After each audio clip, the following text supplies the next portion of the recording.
बीती रात यूपी के वाराणसी में एक बड़ा सा हादसा देखने को मिला, जहां पर 200 गाड़ियां जलकर राख हो गईं। आइए इन सब मामले पे बात करने के लिए हमारे संपादक अशोक मिश्रा जी हमारे साथ मौजूद हैं। तो आइए उनसे जानते कि आखिर पूरा मामला क्या है। निशा, एक्चुअली मैं आपको बताऊं, Varanasi Cantt railway station parking में बीती रात को भीषण आग लग गई, जिसकी वजह से 200 वाहन जलकर राख हो गए। लगभग 90 मिनट तक बाइक की टंकियां फटती रहीं। धमाके की आवाज से रेलवे स्टेशन में भगदड़ मच गई। यात्री इधर उधर भागने लगे। लोगों को अफवाहें भी फैलने लगे कि बम ब्लास्ट हुआ, ये हुआ। लेकिन वास्तव में ये था कि वाराणसी रेलवे स्टेशन पे जो पार्किंग में जो गाड़ियां खड़ी थी, उनकी वजह से ये ब्लास्ट हुआ है और लगभग 200 गाड़ियां जली हैं। सूचना पर फायर ब्रिगेड की 6 गाड़ियां मौके पर पहुंची हैं। 1.5 घंटे की कड़ी मशक्कत के बाद तड़के 3 बजे आग पर काबू पाया गया। पार्किंग में रात 1:30 बजे लगी आग, जिसकी आशंका है कि शॉर्ट सर्किट से हादसा हुआ है। रेलवे ने घटना की जांच के लिए टीम बनाई है और अभी फिलहाल तो स्थिति सारी नियंत्रण में है। निशा जी सर, मेरा सीधा सवाल आपसे है, आप जो बता रहे हो कि 90 मिनट तक बाइक की टंकियां लगातार फटती रहीं, तो उस पे जो होता है ना कि पार्किंग में सीसीटीवी कैमरे का बहुत अहम रोल होता है, तो उस टाइम जो सीसीटीवी कैमरे पर निगरानी करने वाले, रेलवे का कैंपस है, रेलवे अपने सभी जगहों पर सुरक्षा व्यवस्था को ध्यान में रख के चलती है और उन्होंने ऑलरेडी वहां पर सारा इंतजाम कर रखा है। जब आग लगी है, आग लगने के बाद जो फायर ब्रिगेड मौके पर पहुंची है, उसने आग पे काबू पाया है। लेकिन इसमें एक जो सबसे जानने वाली बात है निशा, वो ये है कि कैंट रेलवे स्टेशन के प्लेटफॉर्म संख्या 1 के बाहर 2 पहिया वाहनों की पार्किंग है।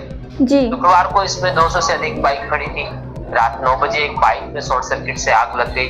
बाइक जलने लगी तो पार्किंग संचालक और आसपास के लोगों ने तुरंत पानी डालकर आग को बुझा दिया। लेकिन वो आग ढंग से बुझाई नहीं गई। जिस बाइक में आग लगी थी उसका सीट कवर रात 1:30 बजे फिर सुलग उठा, क्योंकि जो आग थी उसके सीट कवर में थी, वो सुलगते फिर से भड़क गई। पार्किंग संचालक सो रहा था। आग ने धीरे धीरे विकराल रूप ले लिया। तेज आवाज के साथ बाइकों की टंकियां फटने लगी तो हड़कंप मच गया। पार्किंग संचालक ने पुलिस कंट्रोल रूम समेत जीआरपी आरपीएफ थाने में फोन किया और आग बुझाने में जुट गया।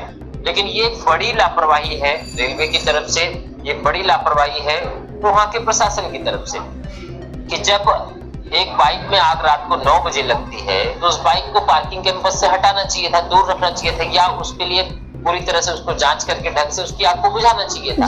वो जो एक लापरवाही हुई कि उसकी आग बुझाई नहीं गई और उसकी आग ना बुझाई जाने के कारण ही लगभग 200 गाड़ियां जलकर राख हो गई। दिशा, तो शुक्र है कि कोई जान का नुकसान नहीं हुआ, जन हानि नहीं हुई। कैंट रेलवे स्टेशन पूर्वांचल का एक बड़ा रेलवे स्टेशन है, जहाँ लाखों की संख्या में लोग रोज आते हैं, जाते हैं, रुकते हैं, निकलते हैं। और जो पार्किंग है, हम लोग खुद भी जाते हैं, हमने देखा है, पार्किंग गेट से बाहर निकलते ठीक गेट के बाहर है, तो यात्री भी वहां से निकलते हैं। वो तो बस ऊपर वाले की कृपा समझो कि उस पर कोई हादसे में घायल नहीं हुआ, कोई यात्री को नुकसान नहीं हुआ। निशा सर, मैं आपसे ये जानना चाहती हूँ, जैसे कि पार्किंग में जो होता है सीसीटीवी कैमरा हमेशा चालू रहता है, उस पर निगरानी भी रखते हैं लोग, तो 90 मिनट तक वो लोग कहाँ थे? सीधा मतलब हुआ कि वहां पर निगरानी नहीं रखी जा रही थी। लापरवाही का तो इसमें आलम यह है कि अब जो जांच टीम बनी है, वो जांच टीम इस मामले को छानबीन कर रही है। छानबीन के बाद सारी चीजें निकल के सामने आएंगी। सर, इस सब जो मामला, एक मिनट, इस बात से बिल्कुल इग्नोर नहीं किया जा सकता। जी सर, इस सब मामले में किसी को चोट वगैरह लगने की कोई खबर सामने आ रही है? फिलहाल कोई घायल नहीं हुआ है। बाइक्स में आग लगी है तो पार्किंग की जो क्षमता है लगभग 400 गाड़ियां खड़ी करने की क्षमता है। उसमें लगभग 300 बाइक उसमें पार्किंग में थी, लेकिन जिसमें से 200 बाइक जो है वो पूरी तरह जलकर राख हो गई।